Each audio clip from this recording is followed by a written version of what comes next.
падзякаваць складальніку гэтага зборніка агледзены Алесь Мухач.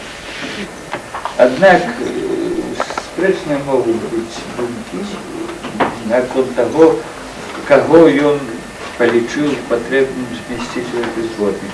Але калі это анталогія аднаго верша, то мусіць кожны, хто захоча, знойдзе якраз тое, што яму падобаецца. Але справа ў тым, што выданне класічнае, скажем так, сабраны вялікі матэрыял, і разроблена вялікая справа. І ва ўсіх адносінах эта кніга такая, якая павінна быць кожнаму даспадобы. Той верш, который попаў мой сюды, гэта якраз аказалася. Яшчэ хацелася мне зазначыць так, што тут упоминается, что человек писал по-русски, потом стал писать по-белорусски. Я так само користаюсь русской мовой и писал по-русски, потом писал по-белорусски. Сегодня пишу так само по-русски. Справа в тем, на какой мове написано. Справа в тем, как оно было написано от души. Але сённяшнія обставины как раз примушают нас всецело падтрымліваць менавіта беларускае. Как тое адраджэнне беларускае, которое пачалося, каб яно не открывало. И как раз вот этот верш «Варта» — это с книги «Параллели», это третья частка триптиха, присвячена Максиму Богдановичу. Параллели тому, что каждый верш мае эпиграф з того чи іншого автора. И уже в таким выпадку познакомлю с первой частью, допустим, триптих поэта, это присвячено Максиму Богдановичу. Чужое свое. Ой, не век же свечцы тонкой захотеть гореть, да гореть она и сникнет, как и все на свете.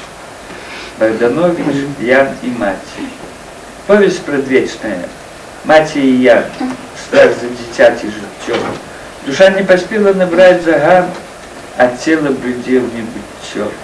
Ти ж не робила все, что могла, ти шкодовала себе.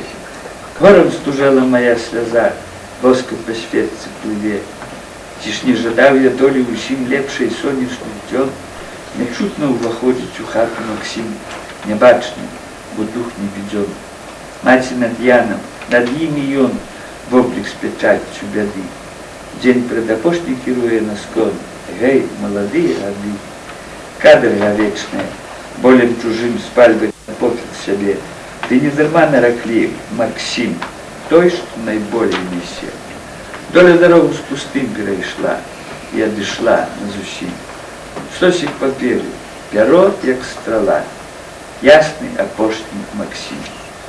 Другая частка триптиха — это береза, але одно. Темнее край зубчатый бора, Богданович. Снова случно вокол век стол, ни буйных рек, ни гор, ни водоспадов. Бесконцый шлях запаян в асфальт. Мовкливость древ старых и молодых присад задиристость укромных суховатых. Для плыткой сажалки размуранный жбел и вуд, дядова при крепочках и пугах, двое, собака бруд на белую, от пылу, посидели, и крупным мячиком подскокуючи справно, и мчит для их стяжиной простортяник хлопчук с пластмассовым метончиком торби. Шареет мыс, синеет бор далекий под сферой чистая ледявого блокиту. О, тонкий майстер, только меланхолик закладывал поле. Который раз, сидя опошний бак, еще заплачу.